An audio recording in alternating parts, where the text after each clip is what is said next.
Dear Kuya Bono, una sa lahat ay ang aking malambing na pagbati sa lahat ng nakikinig.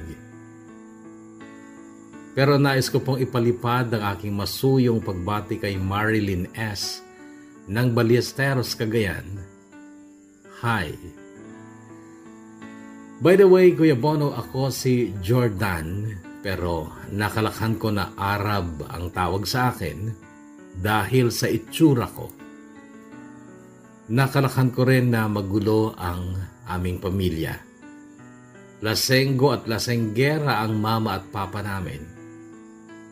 Dati nga may nakasulat sa pinto namin, nayari sa liso yung flat na yero, maingay kapag isasarado mo. Dati hindi ko alam kung sinong gago ang nagsulat noon gamit ang pentel pen. Ang nakasulat ay, "De baling walang bigas, basta may alak."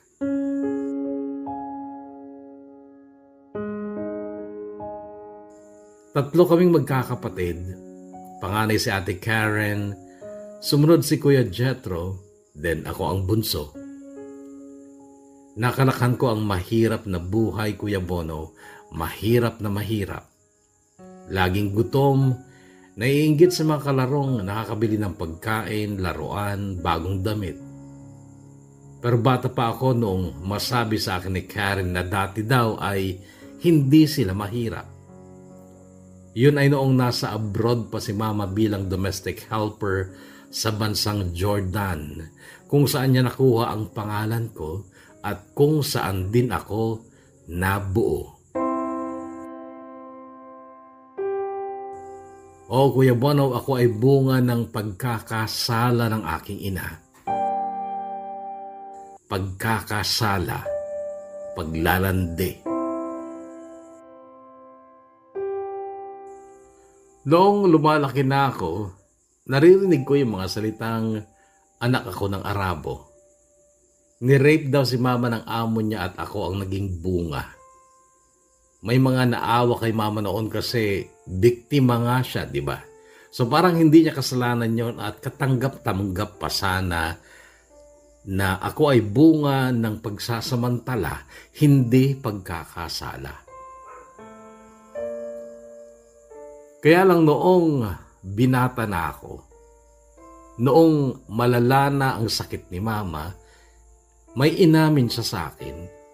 Sabi niya, hindi daw niya kamamatayan ang kasinungalingan tungkol sa pagkatao ko. Hindi daw ako anak ng Arabo at hindi siya ni-rape ng amo niya. Anak daw ako ng driver ng amo nila. Anak ako ng, kung tawagin natin dito ay Bombay. Pero tama na muna yung tungkol sa pagkatao ko. Mag-a-attach ako ng mga pictures ko sa email na ito para makita nyo kung gaano ako kapogi. Joke lang po, Kuya Bono. Sabi mo, Kuya Bono, sisimulan ko ang aking kwento sa mga naaalala ko noong bata pa ako, particularly noong elementary pa ako. Ang mga naalala ko noong elementary pa ako ay syempre yung dalawa kong best friend na sina Charlie at Gomer at yung tatlo kong crush na sina Leia, Melody at Jonah. Sila ang mga crush ko pero hindi nila ako crush. Si Leia maliit na cute, si Melody maganda at may kaya, si Jonah naman maagang nagdalaga. Kahit grade 6 pa lang kami noon ay parang hinog na ang katawan niya. Malaki ang kanyang dibdib at siya din ang pinakamatangkad sa lahat ng babae sa klase. Lagi naming pinagpapiyastahan noon si Jonah. Ang laki nga kasi ng dibdib. Pero mamaya may kwento ako tungkol kay Jonah. Naaalala ko din yung araw na nagpatuli kami. Pero graduate na kami noon ng elementary. Tapos kinagabihan noon, namboso kami ni Charlie. At dumugo yung Charlie kasi nabinat yung balat. May dalagat binata kasing nag-date sa kubo. Gabi. Nagdahan-dahan kami ni Charlie noon. Tapos nakita namin yung ginawa nila. As in, nag-ano sila. Si Charlie nag-init, tapos umaray. Pag-uwi namin, nung tingnan niya yung tuli niya, pulang-pula yung gasa. Dumugo pala. Nabinat kasi, sabi pa ni Charlie noon. Isa pang naaalala ko ay yung magjowang aso at kambing na lagi naming nadadaanan kapag papasok at uuwi kami galing school. Ang sweet-sweet nila. Lagi sila magkasama. Babae yung kambing, lalaki yung aso. Lagi lang silang together pero hindi naman namin nakita na lumagpas sila sa limitasyon. Siguro conservative yung kambing. Tapos yung gabi na hinabol kami ng multo na nagmumura. May pasayaw kasi noon sa barangay. Nagpunta kami ni Gomer. Hindi pinayagan si Charlie noon kasi kararating lang ng daddy niya galing ng Saudi. Noong pauwi na kami ni Gomer bandang 12:00 na madaling araw, nung malapit na kami sa bahay na luma na walang nakatira, biglang kumapit si Gomer sa braso ko kasi may narinig kaming parang umuungol na lalaki. Tapos pagtapat namin sa lumang bahay, biglang lumitaw yung nakaputi. Tatakbo sana kami kaso napigtas yung tsinelas ko. Nadapa ako at nahawi ko si Gomer kaya nadapa din. Tapos nakita ko, papalapit na sa amin yung nakaputi. May nahawakan akong malaking bato, binato ko yung multo sa pool. Aray! Eka, tapos nagmura.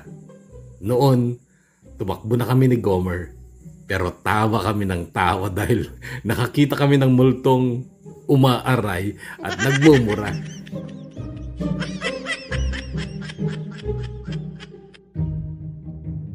Medyo magaling na ang tuli namin ni Charlie noong mga buwan na ng Mayo. Binuenas ako ng Kuya Bono kasi na-chancingan ko si Jonah, yung isa kong crush. Maliwanag ang buwan noon at naglaro kami ng tagu-taguan sa school. Yung school kasi namin ng elementarya ay nasa gitna ng barangay. Napapalibutan ito ng mga bahayan. Tapos bukas naman lagi yung gate at wala namang bantay kaya nakakapaglaro kami doon sa loob ng school compound kahit gabi pag maliwanag ang buwan. Ako ang taya noon sa tagu-taguan pero ang gusto ko lang huliin ay yung mga babae. Tapos nakita ko si Jonah. Nagtatago pero kunwari hindi ko siya nakita. Dumaan ako sa pinagtataguan niya. Tapos ginulat ko. Hinawakan ko yung dede niya. Pero kunwari hindi ko sinasadya. Pag uwi namin ni na Charlie, kwento ko sa kanila. Inggit na inggit sila sa akin nung sabihin kong, "Boy, ang lambot. Apakalambot."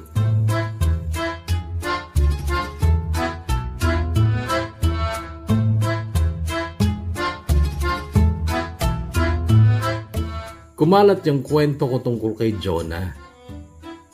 Tapos yung mga kaklase ko, nagugulat nila ako, bigla nila akong binabate. At kapag binabate nila ako, "Oy Arab, malambot ba talaga?"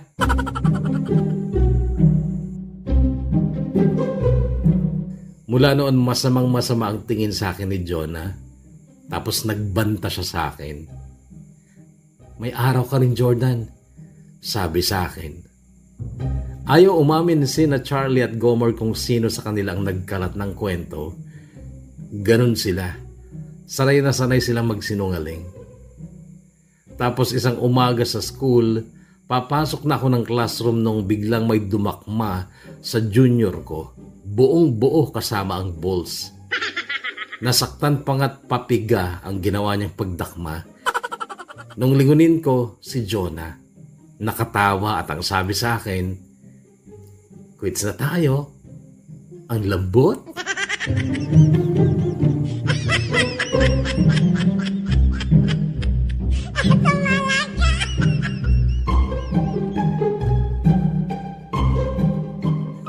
Sa aming tatlo, pinakagago si Gomer. May isang araw nung bago kami mag-graduate ng elementarya, nilalaro ni Gomer yung baston ng majorette. Winawasi-wasiwas niya. Tapos tinamaan sa bibig yung isang kaklase naming babae, si Diana. Nadadaan lang sana. Dumugo yung bibig ni Diana. Ako naman kahit gago din ako pero maawiin ako. Kaya nilapitan ko si Diana. May panyo ka ba? Tanong ko kay Diana. Nilabas niya yung panyo niya mula sa bulsa niya. Kinuha ko tapos dahan-dahan kong pinapahid yung dugo sa bibig niya. Itong si Gomer na gago, tinulak yung ulo ko, kaya nadikit yung nguso ko sa pisngi ni Diana. Tsaka niya kami tinukso. Uy, kinis niya si Diana! Uy, ang sweet-sweet nila! Hindi ko pinansin si Gomer noon.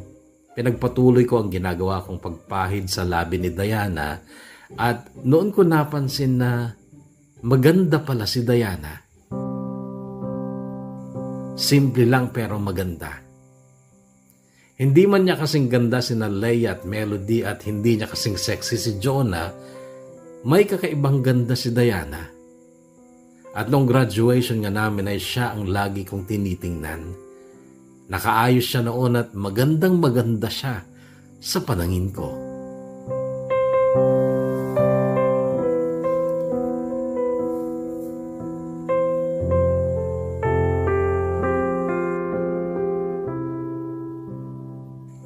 Taga Purok 4 si Diana. Purok 6 kami, kaya't nadadaanan namin ang bahay nila. Noong bakasyon matapos kaming mag-graduate ng elementarya ay hindi ko siya nakikita sa kanila. Tapos buwan ng Abril, nagpatuloy na nga kami kaya hindi rin kami masyadong nakakagala sa malayo noon kasi mahirap lumakad ng iika-ika. Tapos sabi nila, mga ngamatis daw kapag naglakad ka ng malayo. Kaya't hindi na ako nakakadaan noon kina Diana. Pakiramdam ko noon, Kuya Bono, ay nadagdag si Diana sa mga crush ko. Parang ganong babae na ang gusto ko noon, simple lang. Kaya nung high school na kami, sa mga simpleng babae ako tumitingin. At ang tinatarget ko noon sa classroom namin ay si Clarissa. Morena, simpleng maganda, hindi maarte at matalino pa sa klase. Kaklase ko pa rin noon sina Charlie at Gomer, pati si Jonah. Sina Leia, Melody at Diana ay nasa kabilang section naman. Section 2, kami ay section 3. May mga nililigawan na noon sina Gomer at Charlie. Personal na nililigawan. Ako, dinaan ko sa sulat ang panliligaw ko kay Clarissa. Kaso nakatatlong sulat na ako sa kanya ay hindi naman niya sinasagot. Kaya lang isang araw may natanggap akong sulat. Dineliver pa ng kartero. Nagtaka ako noon kung galing ba yun kay Clarissa. Bakit dinaan pa niya sa kartero? Kaya lang nung basahin ko, Cristel Crisologo ang nakalagay na pangalan sa sobre. At base sa tatak ay galing ito ng Gapan. Ang Gapan, Kuya Bono, ay isa ding malaking bayan ng Nueva Ecija na ngayon ay syudad na rin. Ang sa amin naman ay Santa Rosa, pero baryo yung sa amin. Pati yung public high school na pinasukan namin ay nasa baryo din, katabing baryo ng barangay namin. Binasa naming tatlo ang sulat noong uwian na ng hapon. Naglalakad lang kasi kami madalas ni Gomer noon at kung minsan ay sumasabay sa amin si Charlie kahit meron naman siyang pamasahe. Maiksi lang ang sulat na yon. Sinabi lang niya sa akin na crush daw niya ako at sana daw maging kami pag high school na kami. Sana daw hindi mo na ako manliligaw ng iba. Mag-aral daw ako mabuti at ingat daw ako lagi. Gusto namin ni Charlie noon na sagutin yung sulat kaso sa bayan pa ang post office kaya't hindi na lang namin sinagot. Pero nung sumunod na buwan may sulat na naman galing kay Cristel. Ganoon pa rin ang mensahe. Ang nadagdag lang ay tinatanong niya kung nakakatulog daw ba ako ng maayos sa gabi kasi daw lagi daw niya akong iniisip tuwing gabi. Ini-imagine daw ako at ang sabi daw kasi Kapag daw iniisip mo ang isang tao, hindi raw siya makakatulog. Nakakatulog ka ba? Tanong ni Charlie sa akin noon. Oo naman, lalo na pag busog ako matutulog. Pag gutom ka, nakakatulog pa rin. Sanay naman ako matulog ng gutom hindi pala totoo na pag may nag-iisip sa'yo, hindi ka makakatulog. Hindi totoo yun. Pero sana, Charlie, masagot natin itong sulat niya. Itanong natin kung maganda siya o kaya hingi tayo ng picture niya. Sige, magsulat ka. Ipapahulog ko na lang kay Tito kasi sa munisipyo naman siya nagtatrabaho. Sige, susulatan natin si Cristel. At kung maganda, tol, titigil na ako sa panliligaw kay Clarissa. Wa-epek naman ako kay Clarissa Kaya pag maganda to si Cristel, siya na lang ang susyutain ko.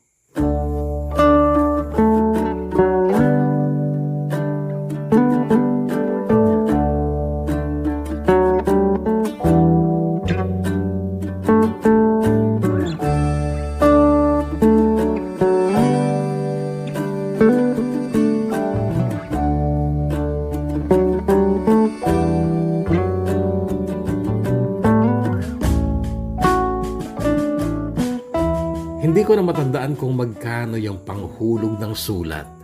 Basta natatandaan ko noon, nakahingi ako kay Papa ng pera tapos ibinenta ko lahat ng bote ng gin sa likod ng bahay namin. Naipon kasi yun dahil sa mga magulang kong tumador. Kaso si Papa kung minsan pasosyal, pag may pera siya, beer ang gusto niya. Kaya lang mula nung maisip kong pagkakakitaan din pala yung mga basyo ng bote ng gin, kapag nagpapabili si Papa ng beer, gin ang binibili ko. Sinasabi ko na lang na naubos ang beer sa tindahan. Isang buwan din ang hinintay namin bago dumating ang sagot ni Cristel. Tanda ko pa, sinabi niyang masayang masaya daw siya kasi sinagot ko ang sulat niya. Kaya lang humingi siya ng pasensya kasi hindi pa daw niya ako mamibigyan ng litrato. Basta ang sabi niya, hindi daw siya maganda pero hindi rin naman daw pangit. Wag na nating sulatan. Di naman pala maganda Sabi ni Gomer noon at ako din, tinamad nang sagutin ang sulat na yun ni Cristel Crisologo. Pero sa pagdaan pa ng mga araw tuwing 2 buwan ay may dumarating siyang sulat sa akin na hindi ko naman sinasagot. Kung minsan nga, hindi ko na rin binabasa kasi ganun lang naman lagi sinasabi niya. Ingat daw ako palagi kasi mahal na mahal daw niya ako. Walang talab sa akin yung mga sinasabi niyang yun kasi nga, litrato lang hindi pa niya ako mabigyan. Baka pangit nga yan, boy. Baka mukhang aso. Sabi pa ni Gomer noon tsaka niya sinundan ng, sa bagay kayo kapag mukhang aso yan. Kasi ikaw, mukha ka namang kambing. Sabi niya tsaka tumawa ng malakas at alam kong yung kambing at asong magjowa sa nadadaanan namin ang nasa isip niya nung sabihin niya yon. Tumawa na lang din ako noon kasi parang totoo talaga. Medyo maputi kasi ako at payat. Kaya niya siguro ako naihalang tulad sa kambing. Pero noon lang yon, noon lang first year at second year kami ako pangit at payat. Kasi nung pagtungtong ng third year, medyo tumaba na ako, gumwapo na ako, at marami na rin nagkakagusto sa akin. Actually, pati si Jonah, naglalandi na nga sa akin noon kaso may mahal na ako noon. Na dati crush ko lang pero sumabay siya sa akin sa pag-improve ng itsurang pisikal. Gumanda siya at sumeksi. Kaya naman niligawan ko siya at 1 buwan lang Kuya Bono sinagot niya ako.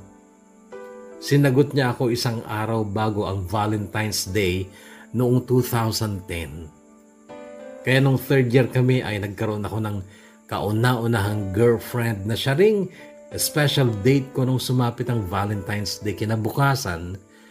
At siya ko ring laging sinasayaw kinagabihan sa JS prom namin.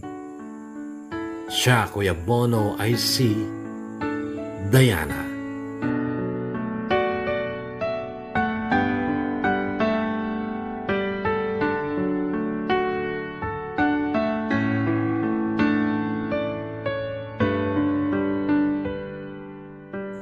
Si Diana yung nahagip ng baston ng majorette na nilalaro noon ni Gomer na pinahid ko ang dugo sa labi. At nahagkan ko nang hindi sinasadya dahil tinulak ako ni Gomer. Hindi lang ako sa school dumidiga sa kanya noon, kundi nagpupunta din kami sa kanila kapag gabi. Sa harap kasi ng bahay nila ay mayroong malaking puno ng mangga at sa ilalim noon ay may mga pinasadyang upuang yari sa kawayan, parang tambayan nila. At noon ngang gabi ng February 13, 2010 ay nandoon ako. Mag-isa lang ako noon kasi may pinuntahang sayawan sina Gomer at Charlie. Bakit mag-isa ka? Asan yung mga bodyguard mo? Tanong ni Diana noon. Nagpunta silang sayawan eh. Ikaw, asan si Felisa? Tanong ko naman. Si Felisa ay kapitbahay nilang dalaga pero hindi nag-aaral. Nasa sayawan din eh. Arab, Jordan, ba't hindi ka nagpunta sa sayawan? Okay lang kung tawagin mo pa rin ako sa palayaw ko. Okay lang. Nandito naman tayo sa baryo eh. At tsaka alam ko namang wala ka doon sa sayawan kaya hindi ako nagpunta. Bukas na lang ako makikipagsayawan at alam ko na nandun ka din. Sabi ko na yung JS Prom ang tinutukoy ko. Kaso hindi siya nakasagot dahil sinigawan siya ng kuya niyang si Kuya Arthur. Pinapapasok na siya ng bahay nila. Sige na Arab, papasok na ako. Pasensya ka na ha. Baka kasi iba na iniisip ni Kuya porque wala tayong ibang kasama dito. Sige Diana, good night na lang at saka I love you. I love you too. Narinig kong sagot niya at natigilan ako at napatitig sa kanya. Oh, bakit? Parang nakakita ng multo. Yung sinabi mo, ulitin mo nga. I love you too. So, Diana, ibig mo sabihin tayo na? Sinasagot mo na ako? Di makapaniwalang tanong ko. Tumayo siya at sinabing, Oo, Arab, tayo na. Sige na, umuwi ka na. At maaga pa naman, kaya pwede ka pang pumunta sa sayawan. Maraming chicks dun. Napangiti ako sa sinabi niya. At ang sagot ko, di ko na kailangan ng ibang chicks, Diana, kasi ikaw, sapat na para sa akin.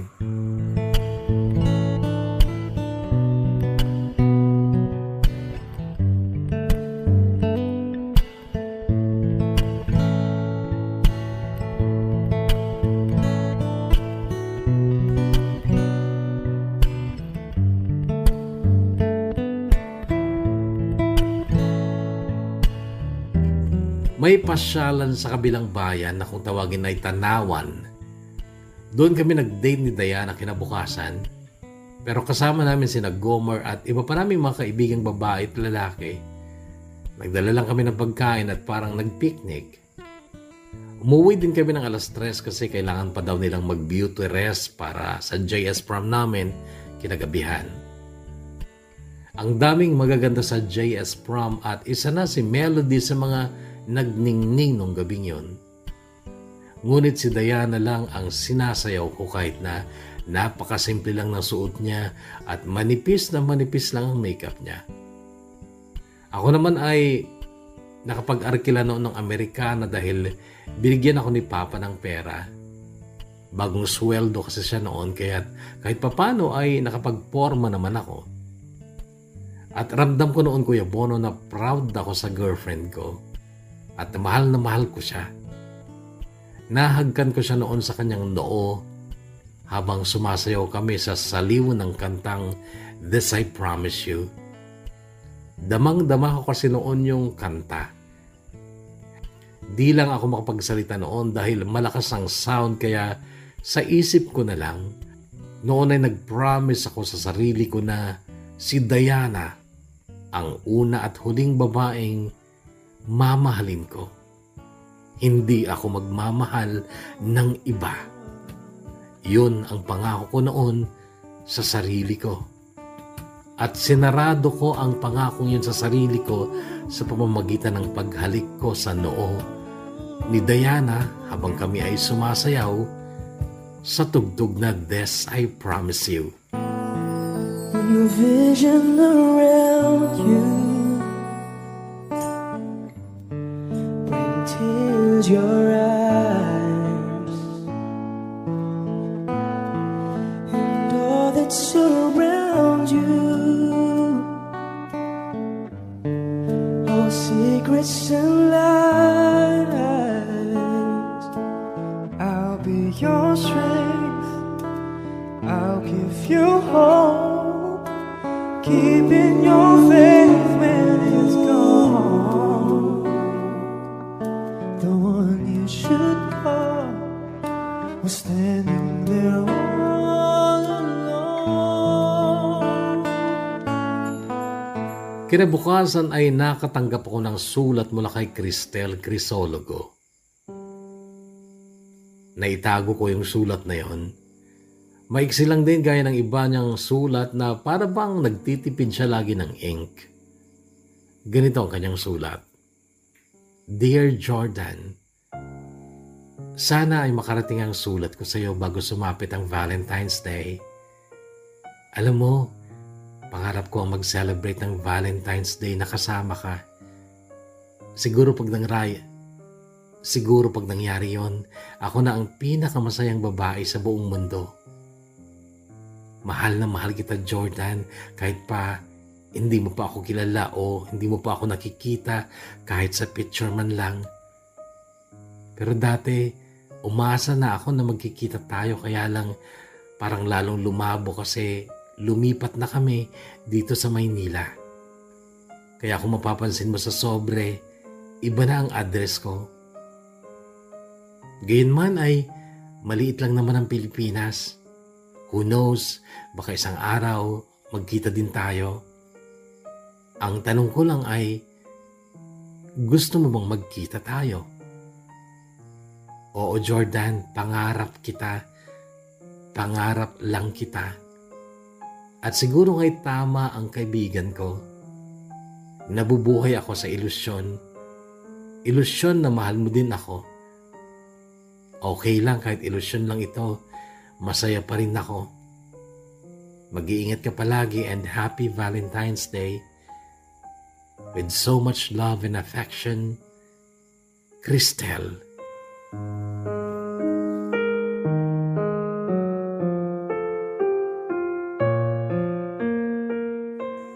Napangiti ako nung tiklopin ko ang sulat ni Cristel.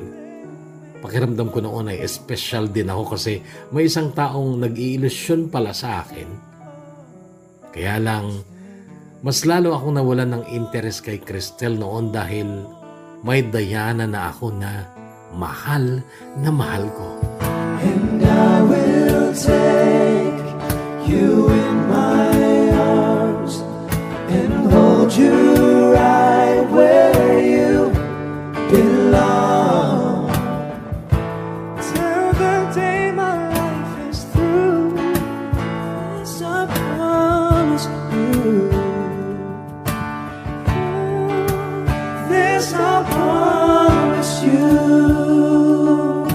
Hinayaan lang ako ni Diana sa gusto kong mangyari sa relasyon namin na kahit sa school ay sweet talaga kami. Hindi naman kami nagpi-PDA pero talagang hindi kami naghihiwalay. Nagbabaon kami ng tanghalian. Siya pala nagbabaon kasi ako madalas ay hindi naman ko nakakapag-almusal dahil paggising ko ay wala pang nalulutong pagkain kaya hindi rin ako nakakapagbaon. Si Diana ang nagbabaon ng baon naming dalawa tapos kakain kami sa ilalim ng puno sa loob ng school. Alam kong may tampo sa akin sina Gomer at Charlie noon dahil hindi na talaga ako nakakasama sa kanila. Talagang naagaw na ako ni Diana mula sa mga kaibigan ko. First girlfriend ko si Diana, Kuya Bono, pero ipaglalaban ko itong katotohanan ito na hindi yon puppy love lang. Kasi damang-dama ko kung gaano siya kahalaga sa akin. At alam kong ganon din siya sa akin. Matindi ang pagmamahal ko sa kanya at handa kong itaya ang buhay ko para sa kanya. Dahil sa kanya ay hindi ako sumusuko sa mga pagsubok sa buhay ko noon. Pagsubok gaya ng papasok ako kahit walang baon kung minsan. Kapag walang pera si Papa at hindi niya ako nabibigyan. At kapag hindi ako nahintay ni Charlie or kapag umabsent si Charlie ay naglalakad ako makapasok lang ng school. Total mahigit 3 kilometro lang naman ang layo mula sa barangay namin. Ayaw ko kasi yung pakiramdam na parang kulang ang araw ko kaya para makumpleto ay papasok ako kahit ano pang mangyari para makasama at makita ko lang ang mahal ko. Kapag Sabado naman at Linggo, gusto ko pa rin siyang makita kasi parang kulang talaga ang araw ko kapag hindi ko siya nasilayan man lang. Sabado, natitiis ko naman kaya lang kapag Linggo na, inaagahan ko ang punta kina Diana. Yung oras na nagwawali siya sa bakuran nila. Tulog pa ang papa at kuya niya kapag ganong oras kasi hindi sila nagtatrabaho kapag Linggo. Doon daw sila bumabawi ng tulog. At noong umaga ngayon ng Linggo ay nadatnan kong nagkakape si Diana sa ilalim ng malaking puno ng mangga. Good morning, mahal ko. Bati ko sa kanya. Good morning din. Kape tayo. Gusto mo ipagtimpla kita? Anong kape ba yan? Ala, choosy ka pa ba sa kape? Ordinaryong kape lang to. Great taste. Ayoko ng kape na yan.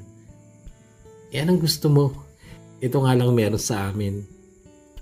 Diana, ang gusto kong kape ay yung makapiling ka. Natawa si Diana noon at lalo siyang gumaganda kapag nakatawa siya. Kaya naman lagi ko siyang pinapatawa kahit pa alam kong madalas ay corny ang mga jokes ko. Sabi ni Gomer noon, sa una lang daw yung init ng pagmamahalan namin ni Diana. Sabi naman ni Charlie, 5 buwan lang yan, boy. Sawa ka na. Lalamig ka na kay Diana. Well, nagkamali si Charlie, Kuya Bono, dahil kahit noong patapos na kami ng high school ay walang nabago sa pagtingin at pagmamahal ko sa aking Diana. Forever has now begun. Just close your eyes each loving day and know this feeling won't go away till the day my life is through.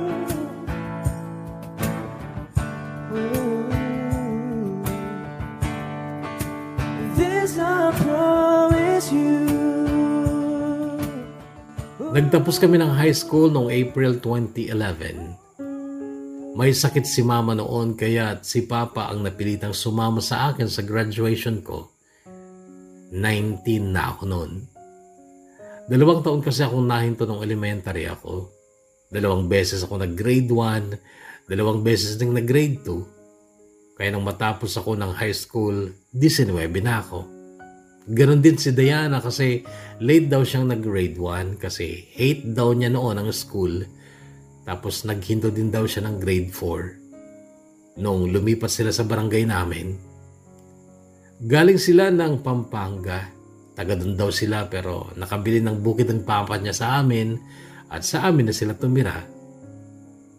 Masipag ang papa ni Diana kaya lang mahilig ding uminom gaya ni papa at pareho silang lasing noong araw na yon ng bakasyon sa binyagan ng anak ng kaibigan ni papa sa Purok 4. Nakita ko si papa noon kasi galing ako kina Diana. Kaya lang kinilabutan ako kasi nung tingnan ko si papa habang nakaharap siya sa inuman ay wala siyang ulo.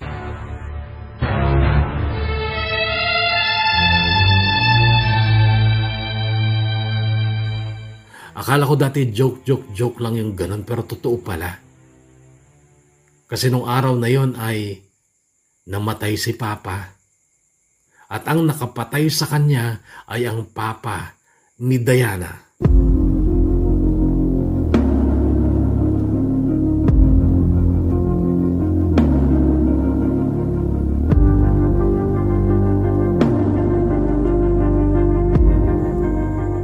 Maliit lang kasi si Papa. Medyo mapayat pa dahil sa kaiinom ng alak. Lasing daw sila noong magkabiruan sila at hindi nagustuhan ni Papa ang biro ng Papa ni Diana. Biro tungkol kay Mama. Tungkol sa pagkakaroon ni Mama ng anak mula sa ibang lahi, ako ang tinutukoy niya. Sabi ni Mang Joey na kainuman nila noon, pinalagpas naman daw ni Papa yung birong yun tungkol sa akin kasi nasanay na rin siya sa birong yun at luma na yun. Kaso, sabi pa daw ng Papa ni Diana, "Pre, maniniwala ka ba kung sasabihin ko sa'yo na naikama ko na rin si Rosella?" Ang tinutukoy niyang Rosella, Kuya Bono, ay si Mama. At yun yung birong hindi nagustuhan ni Papa. Bigla daw dinampot ni Papa ang bote ng emperador, binasag ito at yung bahagi ng boteng naiwan sa kamay niya ay isinaksak niya sa Papa ni Diana, tinamaan sa balikat. Pero nakita daw ng Papa ni Diana ang kutsilyong pinangkakrak nila ng yelo. Dinampot niya ito at saka pinag-uundayan ng saksak si Papa. Silang dalawa ay tinakbo sa ospital pero si Papa dead on arrival. Ang Papa ni Diana, nilapatan lang ng lunas ang sugat niya habang may pulis na nakabantay. Pagkatapos nun ay tinangay na din siya ng pulis at idinitain. Nagsampa ng kaso si Mama kahit pinaglalamayan pa lang noon si Papa.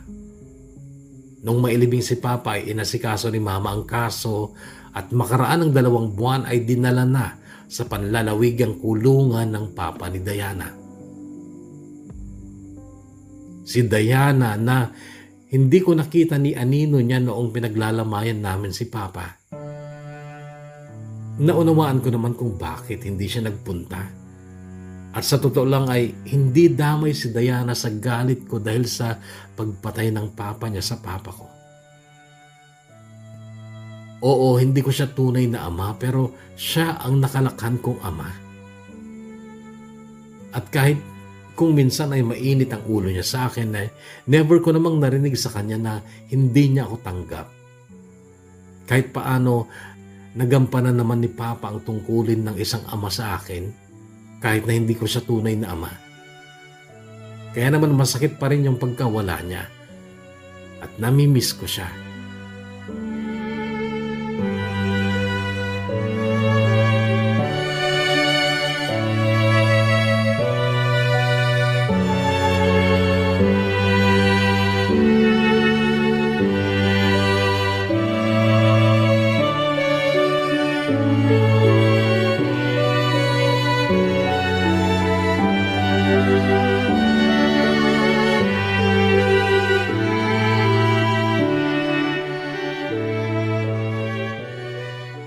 Kaya makaraan ng 3 linggo matapos mailibing si Papa ay hindi ko na rin napigilan ng sarili ko kasi miss na miss ko na si Diana. Kaya pinuntahan ko siya sa kanila. Pero hinarang ako ni Kuya Arthur niya, galit. At ang sabi sa akin, "Gusto mo na rin bang mamatay ha, Arab? Ako naman ang papatay sa'yo kung hindi mo palayuan tong kapatid ko."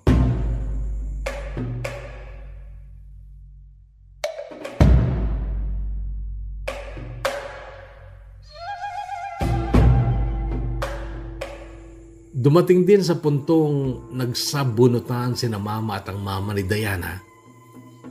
Nadihado si Mama. Nahulog pa nga sa kanal at umuwing putikan ang halos buong katawan. Pero noon ay umiiyak siya at mura ng mura hanggang sa ako ang napagbalingan niya.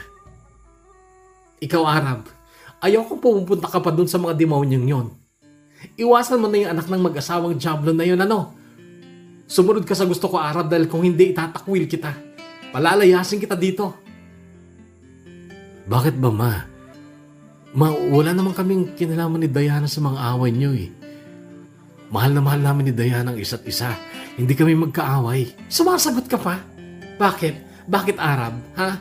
Kung magiging asawa mo yan, sa tingin mo matatanggap ko siya? Hindi! At darating tayo sa punto na pagpipiliin kita, ako na ina mo o siya. Sige Arab, mabuti pa ngayon palang pumili ka na. At tandaan mo, hindi ako magdadalawang isip na itakwil ka kapag babaeng yun ang pinili mo.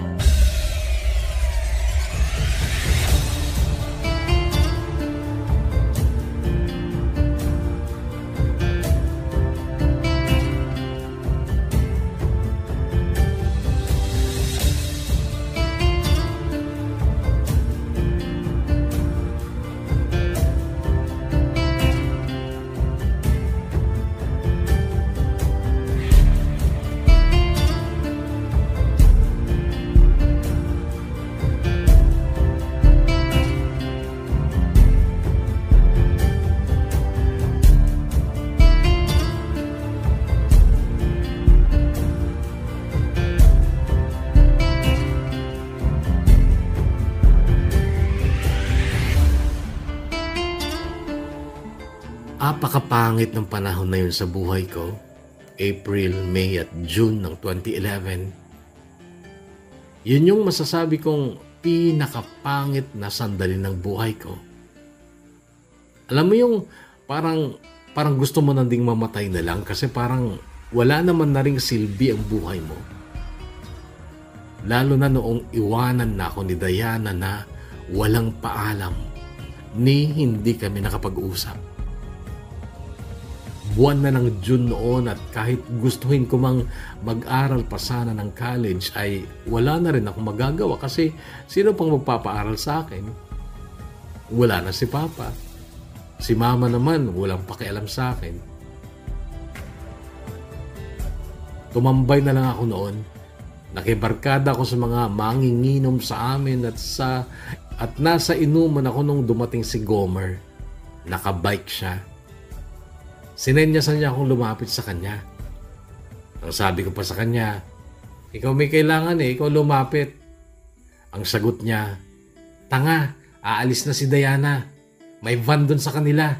Sinasakay na yung mga gamit nila. Sa sinabi niyo ni Gomer ay nagitla ako at kaagad ay tumayo ako. Hiniram ko ang bike niya. May tama na ako noon kaya't malakas ang loob ko. Binilisan ko ang pagpedal noon at nung nasa di kalayuan ako ay nakita kong nasa tabi na ng van ang pamilya ni Diana. Pasakay na sila at nung makalapit ako ay isinigaw ko ang pangalan ni Diana. Pasakay na rin siya noon. Tumigil naman siya at tiningnan ako. Pero sumakay din siya pagkatapos. Diana! Sigaw ko ulit sa pangalan niya. Mag-usap lang tayo. Sabi ko pero nakita kong sumarado na ang pinto ng van din umandar na ito. Sinundan ko pa Kuya Bono. Hinabol ko ng bike habang isinisigaw ko ang pangalan niya pero hindi tumigil ang van hanggang sa sumuko na rin ako sa pagpedal. Tinanaw ko na lang noon ang papalayong van kung saan nakasakay ang mahal ko. Cause if you leave me, wala nang buhay ang madarama ng puso kong ito. Cause if you leave me, wala nang buhay di naliligaya kailan pa man. Noong pabalik na ako ng inuman matapos akong sumuko sa paghabol sa van na sinasakyan ni Diana, ay hinarang ako ng pinsan niya. Batang babae yon, si Maika na siguro grade 6 lang noon. May inabot siya na sulat sa akin. Sulat mula kay Diana. Nasa akin pa rin yung sulat na yon. Ganito ang nakasaad. Jordan, Gusto kong malaman mo na hindi ko ginusto yung mga nangyari. Mahal kita at hindi na bago yon. Kaya lang magkaaway na ang pamilya natin at hindi natin matatakasan yung sakit nung nangyari. Nawalan ka ng ama, ako din naman. Nakakulong na si Papa. Galit sa'yo si Mama at si Kuya, pero maniwala ka. Para sa akin walang nabago. Mahal pa rin kita, Jordan, pero hindi ko kayang suwayin ng mama ko. Hindi ako magsasalita ng patapos, Jordan, at hindi ko kayang sabihin na kalimutan mo na ako kasi ako mismo hindi ko kayang kalimutan ka. Kaya lang, kailangan muna nating maglayo. At habang magkalayo tayo, hindi ko aalisin sa iyo yung karapatang magmahal ka ng iba. Hindi ko rin maipapangako na hindi ako magmamahal ng iba. Bahala na. Panahon na lang makakapagsabi kung ano ang nakatadhana para sa atin. Kung tayo pa rin sa huli, di salamat. Pero kung hindi, wala tayong choice kundi tanggapin na lang. Mahal na mahal kita, Jordan, kaya napakasakit sa akin ang malayo sa'yo. Pero wala akong magagawa sa ngayon. Mag-iingat ka na lang palagi and sorry ulit sa nangyari sa papa mo. Nakikiramay ako. Nagmamahal, Diana. Wish I could be the one who could give you love, the kind of love you really need. Wish I could say to you that I'll always stay with you. But baby, that's not me. You need someone willing to give their heart and soul to you. Promise you forever, baby, that's something I can't do. Oh, I can't say that I'll be all you need, but that would be a lie. I know I'll only hurt you, I know I'll only make you cry. I'm not the one you needed. I love you. Goodbye. Noong magkasakit na si Mama, naalarma kaming magkakapatid kasi wala kaming kapera-pera. Lumapit kami sa barangay para madala si Mama sa pampublikong ospital. Namasukan bilang sales lady si Ate Karen. Si Kuya Jethro naman ay naging callboy at ako ay namasukan naman sa tindahan ng tiles sa Cabanatuan. Sa itaas ng 4 na palapag na building ng Tile Center ay eskwelahan ng mga mekaniko ng eroplano, Acatec Aviation College, at naging kaibigan ko si Waldo na gwardiya sa aviation school na yon. May kwarto kami malapit sa Tile Center. Yun ay inupahan ng boss namin para sa aming 3 helper at driver. Kapag gabi, inaaya ko ni Waldo na mag-shot, tig-isang bote ng beer, at nailibot niya ako sa eskwelahan. Sabay kwento na mataas daw ang sweldo ng mga mekaniko sa eroplano o yung tinatawag na aircraft mechanic. Nakita ko din yung mga kasangkapan, yung mga gamit ng mga estudyante, yung laboratory nila at yung eroplano nila na nakalanding sa hangar nila sa ibang lugar. Noon, Kuya Bono, ay nagkaroon ako ng pangarap na maging mekaniko din ng aircraft. Kaya lang nung sabihin sa akin ni Waldo kung magkano ang matrikula, nalula ako. 100,000 daw ang tuition fee sa loob yun ng 2 taon. Kasi 2 years lang yung course na yon. Kamahal naman pala, Waldo. Hindi siguro ako makakahawak ng ganong kalaking pera. Mag-ipon ka. Meron kaming graduate. 4 na taong nag-aral kasi 2 years lang naman yung kurso. Ang ginawa niya, 1 taong mag-iipon, 1 taong mag-aaral. Tapos hihinto. Buong taong mag-iipon, tapos aral ulit. Nakatapos at ngayon mayaman na.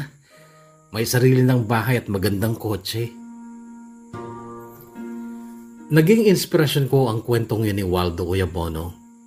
Nung sumapit ang sweldo ko, bumili ako ng mumurahing cellphone. Tapos nagtipid na ako. Sobrang tipid kasi gusto kong makaipon din. Hindi ako umuuwi sa amin noon. Hinayaan ko lang sina Kuya Jethro at Ate Karen na gumastos para sa gamot ni Mama. Kaya lang after 4 months na hindi ako umuwi ay nagpapaalam na sa amin si Mama. Mahina na daw siya at hindi na siya magtatagal.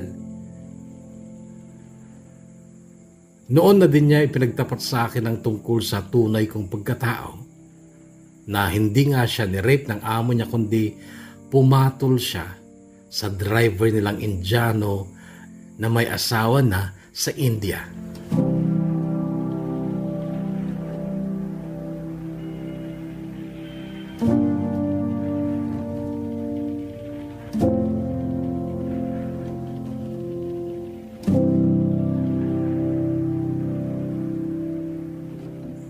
Kaya lang big time ang jowang bakla ni Kuya Jethro noon. Dinala nila si Mama sa ospital. Private pa. Naiwan ako noon sa bahay at napansin ko sa ibabaw ng estante ang 3 sulat. Sulat para sa akin. Naisip ko si Cristel Crisologo pero inasam ko noon, Kuya Bono, na sana kahit isa man lang sa mga sulat na yon ay galing kay Diana. Pero nabigo ako dahil yung 3 sulat na yon ay galing lahat kay Cristel. Kinuha ko pero hindi ko binasa. Nilagay ko lang sa bag ko tsaka ako bumalik ng kabanatuan. Diretso sa inuupahan naming kwarto malapit sa tile center. At noon ay nagulat ako nung pagpasok ko ng kwarto namin ay may nadatnan akong 3 babaeng kainuman ni na Mario at Efren na mga katrabaho ko. 3 babae at lahat ng 3 yon may itsura. Isa sa babaeng yon ay si Marilyn S. na siya kong naging katabi sa inuman.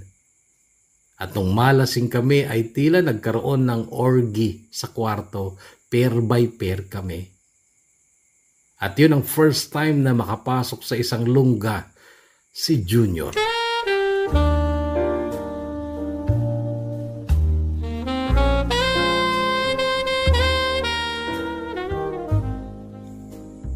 ...22 na ako nun, Kuya Bono, at si Marilyn ay 19 pa lang. Paggising ko kinabukasan, nakayakap sa akin si Marlene. Tulog pa. Hinagkan ko siya sa pisngi. Tapos, naalala ko si Diana.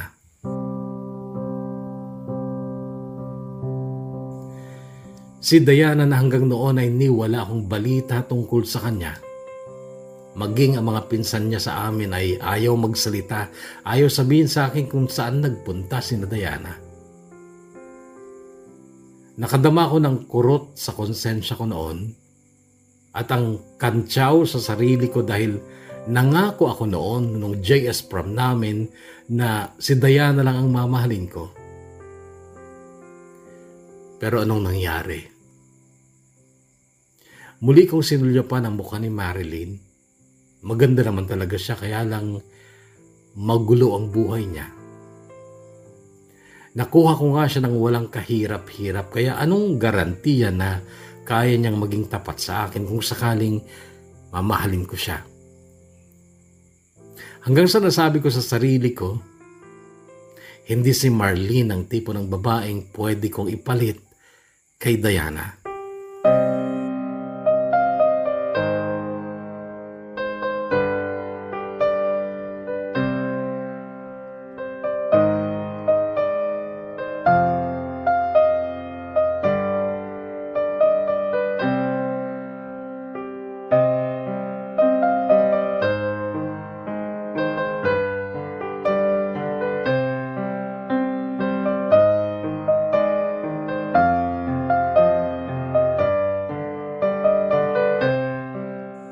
Sinamantala ko na lang din yung pagkakataong nandyan lang si Marilyn. Mahilig naman siya at lalaki lang ako. Ba't ko aayawan yun eh? Libre. Madalas siya sa kwarto namin noon. Doon siya tumatambay kahit nag-iisa siya kasi pumapasok nga kami sa trabaho. May isang tanghali noon, Kuya Bono, na bumalik ako ng kwarto namin. May dala akong pagkain kasi pakakain ko si Marilyn, pero natigilan ako nung marinig kong may nagsasalitang lalaki sa loob ng kwarto. Tinadyakan ko ang pinto. Gulat si Marilyn. Pero wala naman siyang kasama sa loob. Walang lalaki at yung Bluetooth speaker pala ang nagsasalita. At ikaw, Kuya Bono, ang pinapakinggan noon ni Marilyn. Nakasave sa cellphone niya ang kwento na binabasa mo noon. Sabi niya mga lumang kwento daw yun noong DJ ka pa sa Cagayan. Taga Cagayan kasi si Marilyn at dating estudyante na tumigil pero hindi umuwi sa kanila dahil galit daw sa kanya ang pamilya niya. At noon ay kina Stephanie siya nakikitira. Si Stephanie ay girlfriend ng katrabaho kong si Efren. So yun, noon na din ako nagsimulang ma-addict sa mga kwento mo, Kuya Bono. At pinangarap ko din noon na maging bahagi rin ng programa mo ang aking kwento. Taong 2014 noon yun, Kuya Bono. At sabi sa akin ni Marilyn ay iba na daw nagbabasa ng kwento sa programa mo noon sa radyo.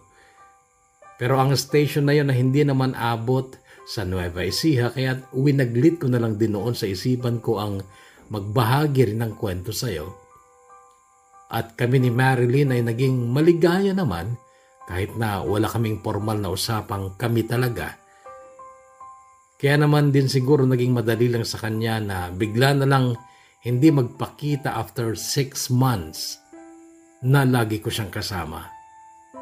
At ang sabi ni Stephanie ay umuwi na daw si Marilyn sa Ballesteros, Cagayan.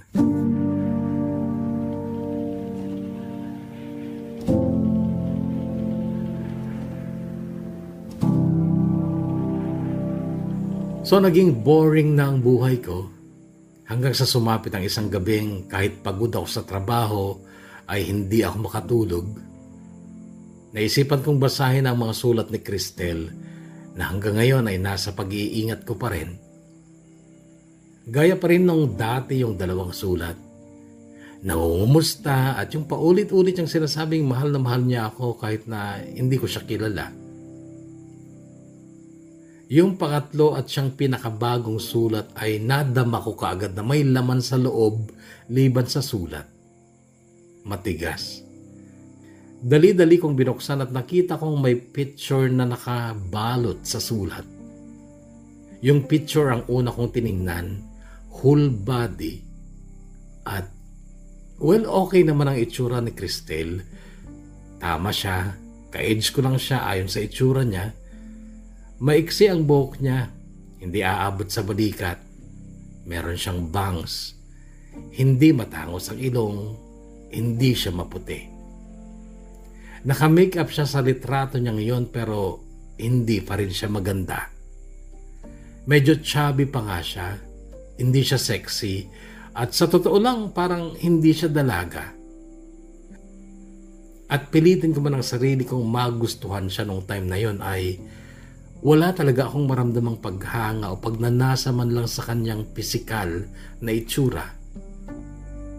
Tiningnan ko ang likod ng litrato, may nakasulat pala. Ganito: Dear Jordan, pasensya ka na kung hindi ako maganda. I know disappointed ka. But I want you to know that inside of this ugly woman is a beautiful person who is willing to love you unconditionally. Take care and I love you. It's me, Cristel.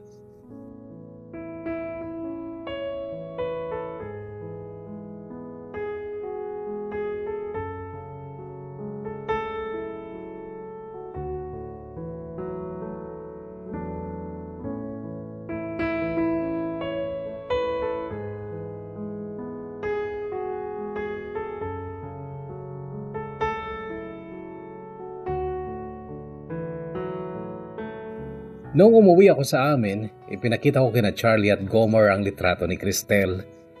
Agad itong tinawanan ni Gomer pero si Charlie ay may sinabi. Namumukhaan ko to. Nagtitinda ito ng inihaw na may sa gilid ng kalsada, di ba? Pangit yan, di ba? Sabad ni Gomer. Hindi naman pangit. Simple lang siya at hindi maayos magdala. Tindera nga ng mais pupustura pa ba? Pero wala na daw sila dito sa Santa Rosa. Nasa Maynila na sila. Hingan mo ng pera, boy. Gawin mong palabigasan. Sabi pa ni Gomer. Pero hindi ko siya pinansin dahil dumaan si Kuya Jethro. Nakamotor at tinawag ako. Umangkas ka nga. Mag-uusap-usap tayo sa bahay. Sabi niya. Pagdating namin sa bahay ay nandun din si Ate Karen at si Mama na noon ay medyo okay na. Ikaw, Arab, wala kang pakialam sa pamilyang to eh. Simulang litanya ni Kuya Jethro. Kung tutuusin, dapat nakukonsensya ka sa mga nangyari eh.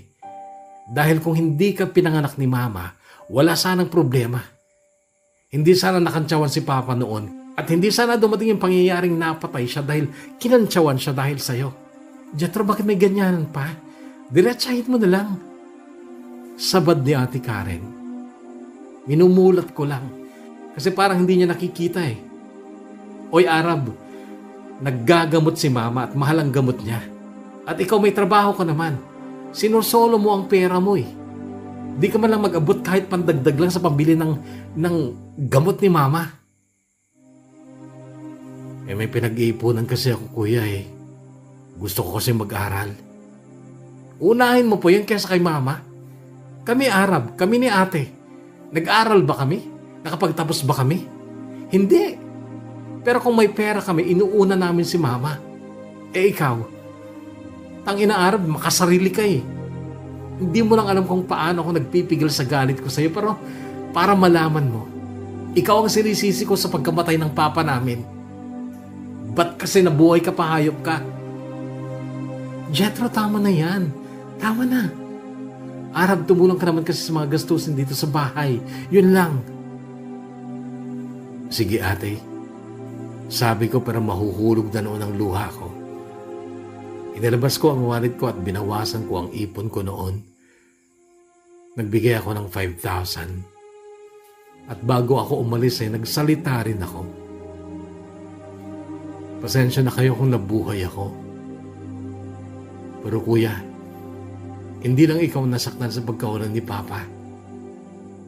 Kahit hindi ko siya totoong ama, mahal ko siya. At namimiss ko siya.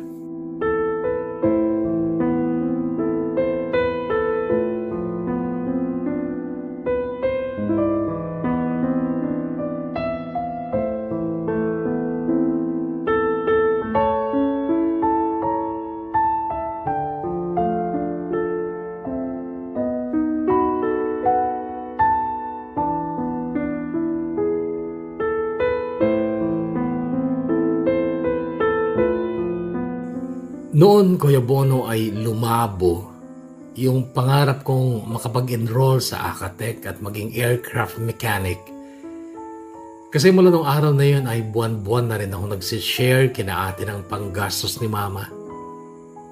Nung sumapit ang Pasko at bagong taon ay sumama ako kina Efren sa Baler. Taga doon kasi siya. Pinagamit sa kanya noon yung L3 na ginagamit naming pang-deliver. Sa kanila ako nagpasko at bagong taon. December 30 ay nag-text sa akin si Charlie. Ang sabi niya, Boy, andito sa atin si Diana. Ang ganda niya, boy. Ang puti. Noon, Kuya Bono, ay tinawagan ko si Charlie. Boy, nakausap mo ba? Ano sabi sa'yo? Hindi ko nakausap, boy kasi may kasama siyang lalaki. Gwapo, maputi, may kotse, at close na close sila. Tingin ko, boy, pinalitan ka na ni Diana.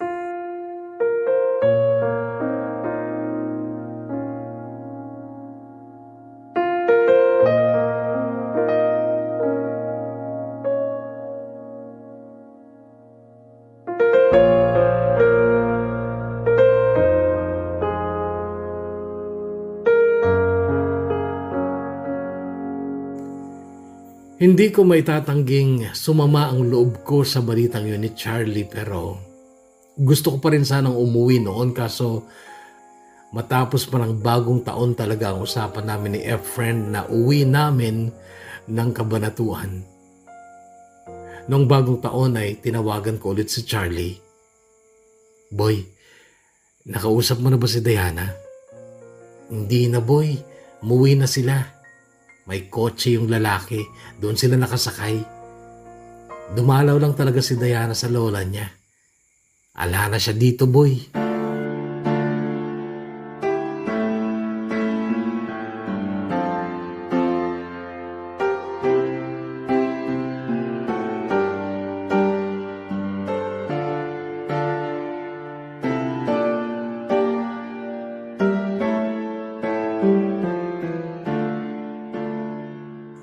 Mahal na mahal ko pa rin si Diana, Kuya Bono. Pero pinilit kong tanggapin ang payo ni Efren noon. Talagang ganyan ang buhay, pare. May makikilala tayong tao na pakamamahalin natin ang higit pa sa buhay natin. Pero kahit ang gawin natin, hindi pwede dahil hindi siya yung nakatadhana para sa atin. Alam ko mahirap yan, masakit yan. Pero pare, lalaki tayo. Maraming babae dyan. Kung minsan pare, andyan lang sa tabi-tabi yung nakalaan talaga para sa'yo. Hindi mo lang napapansin. Sa payong yun ni Efren, Kuya Bono, ay naalala ko si Cristel. Sinulatan ko siya nung makabalik na kami ng Nueva Ecija. Maiksi lang yung sulat ko at ang gusto ko lang talaga noon ay makuha ang cellphone number niya. Makaraan ng 3 linggo ay nakatanggap ako ng sagot mula kay Cristel sa sulat ko sa kanya kung saan nakalagay ang CP number niya. Tinawagan ko pero hindi sumasagot. Pero kinagabihan ay nag-text siya. Hi Jordan, sorry kung hindi ko nasagot yung tawag mo. Bawal kasi dito ang cellphone kapag nasa work kami. Ano bang trabaho mo? Tanong ko sa kanya pero ang reply niya, hindi mo ba binabasa yung sulat ko? Kinuwento ko doon na katulong ako sa isang mayamang pamilya dito sa Quezon City. Pero pansamantala lang to kasi mag-a-abroad ako. DH. Kinukumpleto ko lang yung requirements ko tsaka 23 pa lang ako. Pero malapit na ako mag-24 kaya pwede na akong maging DH. Ba't ka mag-a-abroad? May asawa ka na ba? Wala. Single ako. Mukha lang akong may asawa. Pero wala akong asawa. Boyfriend, meron ka? Meron dati. Pero malabo na kami. Bakit mo tinatanong? Liligawan mo ba ako? Ganito ang reply niya na may hehe sa dulo. May mahal din akong babae. Kaya lang, wala na kaming communication. At balita ko may iba na rin siya. Pareho pala tayo, Jordan eh. Alam mo baka tayo nakadadhana. Yun nga lang, hindi ako maganda. Ikaw, sobrang gwapo ka. Wala naman sa itsura yun, Cristel eh. Ang mahalaga, may mamamagitang pagmamahalan na totoo. Matagal na kitang mahal. Alam mo naman yan, Jordan. Cristel, nagkita na ba tayo dati? Saan mo ako nakilala? Sa Palayan City, year 2006, Jamboree. Girl Scout kami. Boy Scout kayo sa kabilang kampo. Tinanong ko sa isang kaklase mo noon ang pangalan mo. Binigay niya sa akin, then nabalin na ako sa iyo mula noon. Pero mas baliw ako sa iyo ngayon. Cristel, pwede ba tayo mag-meet? Bakit? Ganito ang reply niya. Wala. Para magkita tayo at magkausap tayo ng personal. Sorry Jordan, pero malabo yan sa ngayon. Wala kasi kaming day off at isa pa, hindi ako maganda. Baka ikahiya mo lang ako. Ba't naman kita ikakahiya? Jordan, ilusyonada lang ako. Pero hindi naman ako bobo. Ilusyon kita, oo, pero gising ang utak ko. At hindi ako naghahangad sa totoong buhay na mamahalin mo ako at pakakasalan sa bandang huli. Gaya lang ito ng pagmamahal ko sa isang sikat na artista. Papangarapin ko pero sa totoong buhay, hindi siya mapapasakin. At tanggap ko yan kasi nga, ilusyon ko lang ang lahat.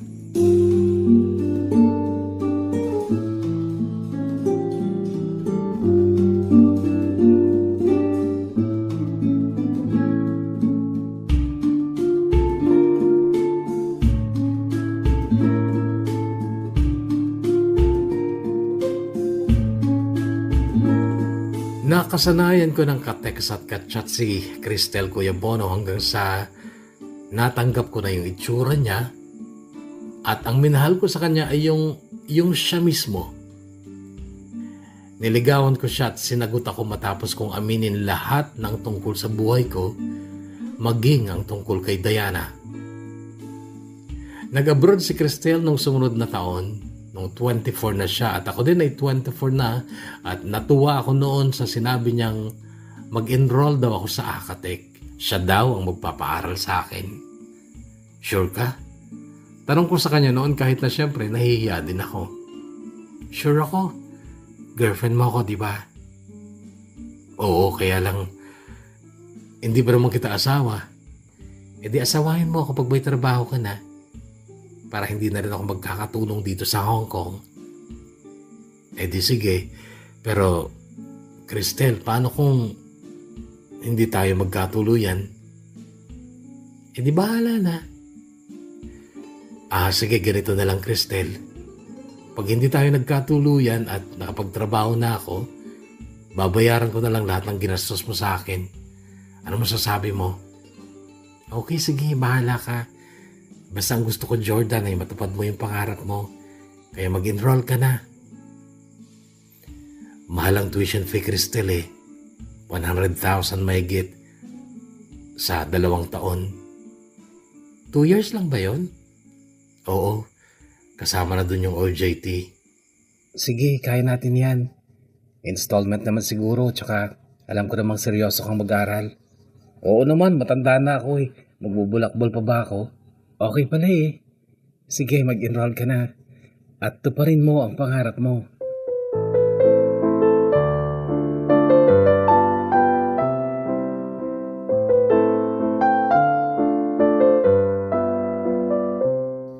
Nung una, Kuya Bono, hindi ako makapaniwala. Pero inutusan niya akong mag-open ng bank account dahil doon daw siya magpapadala ng pera.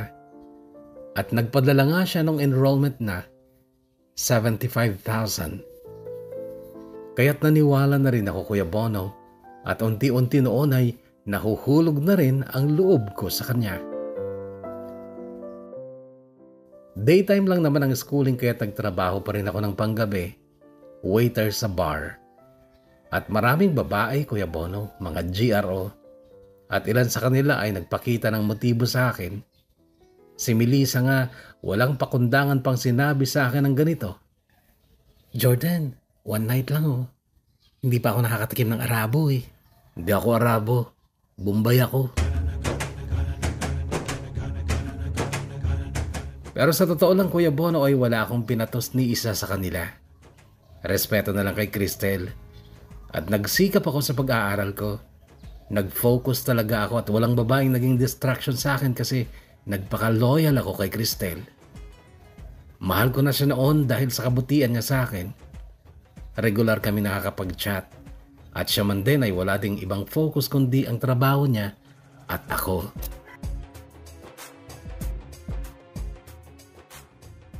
Kung yung ibang friends kong babae sa Facebook, post ng kung anong kaartihan, maya't maya nagpapalit ng profile picture. Si Cristel hindi.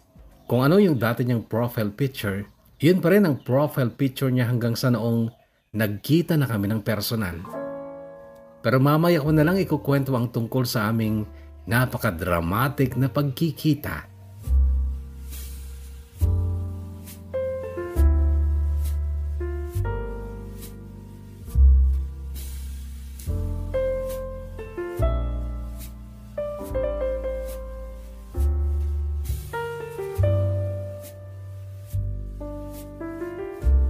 So 2 years sa aviation school, then 420 hours ng OJT, then graduation na.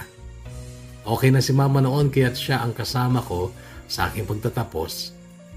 After that, nirecommend kami sa aviation company sa Maynila para sa aming aircraft mechanic training program. Pagkatapos noon, 3 exam ang kailangang ipasa at sa awa ng Diyos ay naipasa ko naman lahat.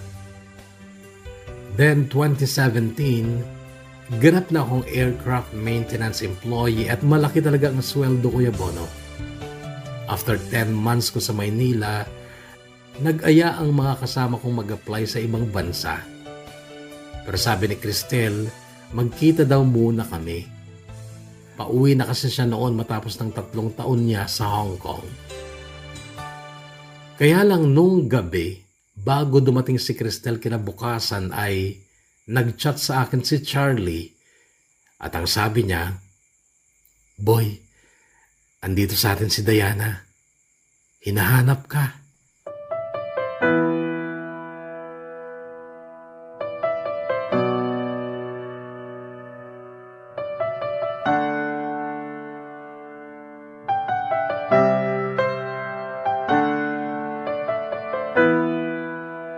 Nasabi din sa akin ni Charlie na matagal na daw akong inad ni Diana sa Facebook pero hindi ko naman daw kino-confirm. Yun daw ang sabi sa kanya ni Diana. Noon, Kuya Bono, ay dali-dali kong binuksan ang Facebook ko at hinanap ko nga si Diana sa napakaraming friend request ko. Natatawa ako noon kasi pati pala sina Ate Karen at Kuya Jethro ay inad ako sa Facebook pero hindi ko napansin. Hindi ko kasi talaga tinitingnan yung mga nag-a-add kasi sa totoo lang ayoko nang maglandi noon sa iba. Kay Cristel na ako. Mahal ko na siya at pinahahalagahan ko siya. Napakadalang siguro ng lalaking papalaring makatagpo ng isang kagaya niya. Kaya lang, naguluhan ang isip ko noong si Diana na ang naghahanap sa akin. Si Diana na mahal ko pa rin. Kinonfirm ko ang friend request niya. Ibang pangalan ang gamit niya pero nakilala ko agad dahil sa litrato niya. Pinanood ko ang gallery niya at Kuya Bono, pakiramdam ko bumalik talaga lahat. Lahat ng alaala namin pati ang damdamin ko para sa kanya. Napaluha pa nga ako nung mabasa ko ang bio niya. Ganito. Minsan lang ako iibig at ikaw pa rin yon.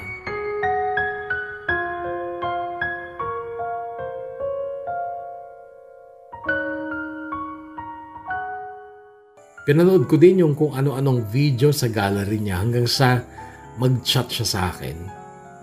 Sa wakas, kinonfirm mo din ako. Kumusta ka na? Okay lang. Ikaw? Okay lang din. Andito ako ngayon sa atin at ang daming memories na nagsibalikan sa alaala ko. Lalo na yung mga memories natin. Talaga. Wala ka pa bang asawa? Wala pa. Bakit ikaw meron na? Noon, Kuya Bono, ay nagpasya kung tawagan na lang siya kaya't hiningi ko ang number niya tapos binura ko lahat ng conversation namin sa chat. Alam kasi ni Cristel ang password ko at baka mabasa niya yung mga yon kaya dinilit ko lahat. Hello, Arab. Pagkarinig ko pa lang ng malamyos na boses na Diana ay lalo ko pa siyang na-miss. Diana, saan ka ba nagpunta? Bakit ngayon ko lang nagparamdam? Ako talaga sisisihin mo. 2 years na yata since inad kita sa Facebook pero hindi mo kino-confirm. Hindi ko napansin Bakit kasi gano'n ang pangalan mo? Pamagat ng kanta. Destiny. Buti na lang nakita ko yung picture mo. Hayaan mo na, Jordan. Talaga sigurong ngayon lang tayo dapat magkapag-usap ulit. Talaga sigurong ngayon lang tayo dapat makapag-usap ulit. Ngayong okay na ako At handa na ako, Jordan, na ipagpatuloy yung naputol nating relasyon noon kung wala ka pang asawa. Diana, wala pa naman akong asawa pero may mahal na akong iba. Diana, sorry. Ang tagal mo kasing nawala. Akala ko hindi na tayo magkikita ulit. At saka, di ba, may boyfriend ka naman na. Ako? May boyfriend? Arab, minsan lang ako nakipagrelasyon. Sa'yo lang. Sino yung kasama mo daw nung umuwi kayo dyan? Guwapo daw, sabi ni Charlie. May kotse. Si Ralph. Pinsan ko yon, taga Cavite. At silahis siya. At lalong hindi kami. Hindi ako nagmahal ng iba, Arab. Sa'yo lang. Ikaw pa rin, Arab, mula noon hanggang ngayon. Pero kung may iba ka na, ano ba bang magagawa ko, di ba? Okay lang yun, at least naghintay ako. Umasa na pwede pa tayo. Okay lang, Arab. Tatanggapin ko na hindi talaga tayo para sa isa't isa. Pero, Arab, may tanong lang ako. Kung pwede, sagutin mo ayon sa puso mo. Ano yun? Arab, kinalimutan mo ba agad ako? Nawala ba agad yung pagmamahal mo sa akin? Hindi, Diana. Ang totoo, mahal pa rin kita hanggang ngayon. At gustong gusto kitang makita ulit, kaya lang darating na siya bukas ng umaga. Si Cristel. At sasalubungin ko siya sa airport. Kaya hindi ko alam kung makakauwi ako dyan or kung dapat pa akong umuwi o dapat pa tayo magkita ulit. Hindi na siguro, Arab. Move on na lang tayo. Masakit man pero kung kaya ng iba, kaya ko rin siguro. Sige na, Arab. Bye na. At salamat sa mga alaala mo. I'm not the one you needed. I love you. Goodbye.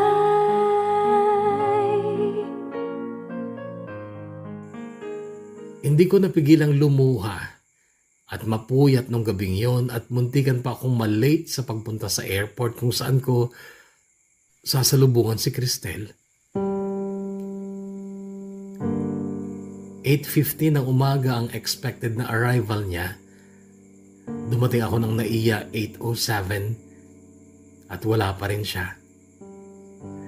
Naghintay ako ng ilang oras pa hanggang sa nag-ring ang messenger ko. Video call ringtone. Sinagot ko, si Diana ang tumatawag. Pero nakangiti siya at parang nasa harap siya ng isang bahay. Nasa airport ka ba? Tanong niya. Oo, ba't mo alam? Umuwi ka na dito. Hindi na darating yung hinihintay mo, sabi pa niya. At nagtaka ako noon tapos nagulat ako nung gumalaw ang camera ni Diana at ibang mukha ang nakita ko sa tabi niya. Mukha ni Cristel. Nanlaki ang mga mata ko noon at talagang nablangko ako. Pero silang dalawa, sina Cristel at Diana ay nakatawa. Muwi ka na dito. Hintayin ka namin. Pasensya ka na. Napagtripan ka namin. Sabi pa ni Diana. Si Cristel ay nakangiti lang na parang nahihiyang tumingin sa camera. Diana, hindi ko maintindihan to. Bakit magkasama kayo ni Cristel? Ba't andyan siya? Dapat sasalubungin ko siya dito. Hindi naman nag-abroad si Cristel eh. Ako ang nag-abroad. Ah? Paano yun? Diana, hindi ko talaga maintindihan. Jordan, patawad, pero ginamit ko lang si Cristel. Nagpanggap ako na ako siya. Pero ang totoong Cristel nandito lang sa Gapan. May asawa at 2 anak. Siya din ang nagde-deposit ng pera sa account mo. Sa kanya ko nagpapadala. Ano? Ibig mo sabihin, Diana, ikaw ang nagpaaral sa akin? Oo, Jordan. Ako. At ginawa ko yan dahil mahal na mahal kita. Mahal na mahal kita, Jordan, kaya umuwi ka na dito.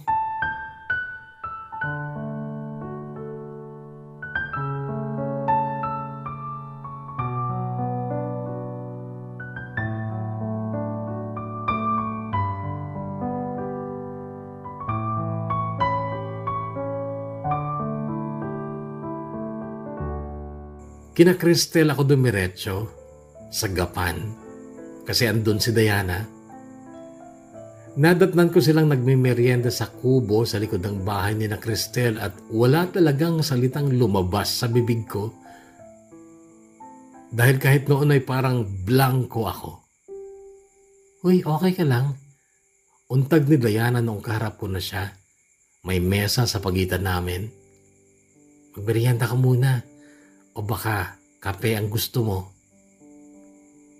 Ang makapiling ka, sabi ko. Tumawa siya pero ako di ko napigilang maluha habang nakatitig sa mukha ni Diana.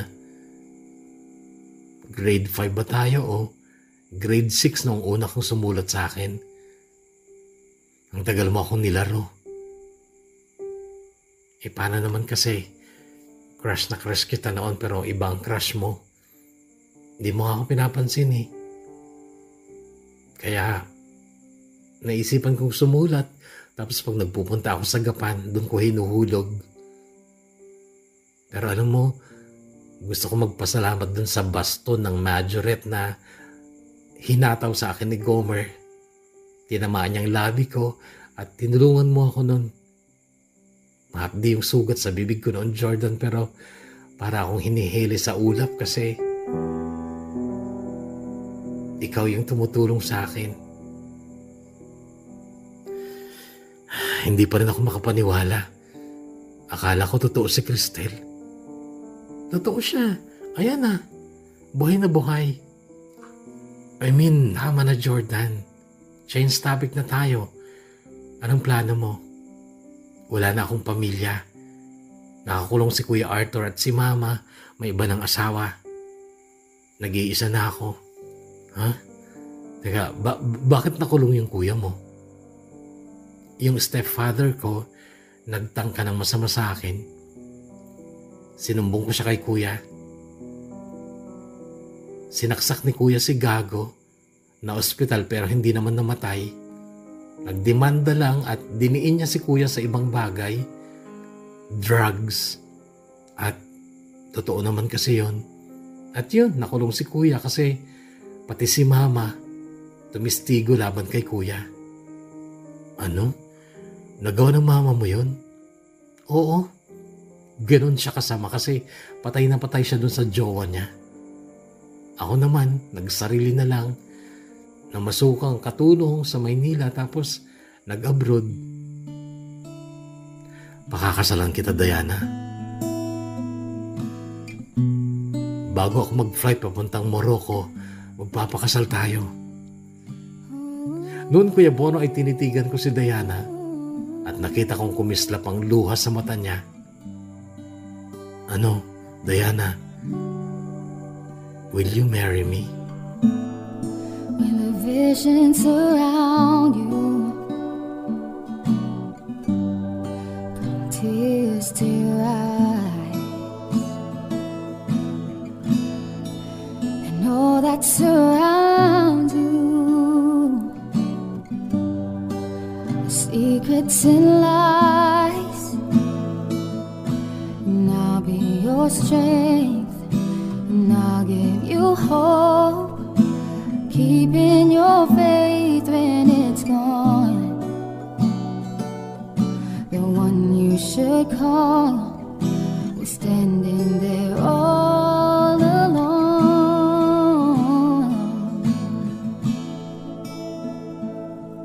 and I will take you in my arms and hold you right where you belong, till the day my life is through. This I promise you. This I promise you. Simpleng kasalan lang ang ginanap Kuya Bono sa simbahan. Nakapag-honeymoon naman kami sa Baguio ng isang linggo at ginabi-gabi ko talaga Kuya Bono para kako pag uwi ko galing Morocco, may baby na kami. At nangyayari naman yung mabuntis siya at mga anak. Kaya lang sa ngayon ay hindi pa ako nakaka-uwi dahil sa mga travel restrictions due to COVID-19. Pero tingin ko malapit na din ako makauwi kasi yung ibang airlines sa ibang bansa nagbukas na. May mga flights na. Excited ako umuwi Kuya Bono. Gustong gusto ko nang makasama ang asawa ko at si baby Derek na anak namin. May pa-suspense pa kasi talaga tong COVID na to. Atat na akong makauwi eh. Si Mama okay na siya. Pinadalhan ko dati ng pera at nagpatayo siya ng sari-sari store. Si Ate Karen may asawa at anak na rin. Si Kuya Jetro. Sila pa rin nung hipag kong Becky na napakabait naman kasi. Sa bahay nga sila nakatira eh. Si Marilyn, wala akong balita sa kanya kaya special shout out na lang sa Marilyn S. ng Ballesteros, Cagayan. Si Charlie nasa UK na, binata pa rin. Si Gomer may asawa at anak na rin at siya ay isang tricycle driver ngayon. Mga abay ko sila nung kasal namin ni Diana. Masaya ako Kuya Bono pero mas masaya ako kapag nakauwi na ako. At kapag nabasa mo na rin ang kwentong ito ng buhay at pag-ibig ko. May inilakip ako mga pictures ko dito sa email ko. Siyempre pinili ko yung pinaka-pogi ako. Kaya lang pasensya na kasi walang picture si Diana. Ayaw niya. Mahihain kasi talaga ang misis ko. Napaka-private niyang tao. Anyway, hanggang dito lang muna Kuya Bono. Gumagalang at nagpapasalamat, Jordan. And I will take you in my arms and hold you right where you belong. Till the day my life is through, this I promise you. This I promise you. I love you forever. In a lifetime before. And I promise you'll never will you hurt anymore. I give you my word. I give you my heart. This is a battle we won. And vow forever has now begun. Just close your eyes each loving day and know this feeling won't go away till the day my life is through. Ooh. This I promise you. Kahugot, nais mo rin bang ibahagi ang iyong totoong kwento ng buhay at pag-ibig? Ngayon pa lang, thank you na sa'yo. Pero tandaan lamang ang mga sumusunod. Number 1, gamitin ang wikang Tagalog o Taglish at please lang, tama sana lahat ng spelling mo. Iwasan ang shortcut typing gaya ng style mo sa pagte-text gamit ang basic phone na di keypad noon. Number 2, huwag gumamit ng kahit anong uri ng emoji o emoticons. Hindi yun kailangan. Number 3, mag-type gamit ang Microsoft Word sa iyong computer or laptop o mag-download ng Word app at ito ang gamitin mo sa pagtatype ng kwento mo upang makita mo kung ilang words na ang natatype mo. Kasi mababasa lang ang iyong kwento sa DKB kung ito ay naglalaman ng 5,000 hanggang 6,000 words. Kung mas mababa sa 5,000 words, mababasa ito sa SIT or Somewhere in Time channel. Number 4, kung maaari, maglakip ng picture mo or maikling video. Totoong picture o video mo ha? Kung pwede lang naman, okay lang kung mas gusto mong maging pribado ang iyong itsura. Number 5, ipadala ang iyong kwento sa email address na dearkuyabono@gmail.com. Hintayin namin ang kwento mo, kahugot. Salamat!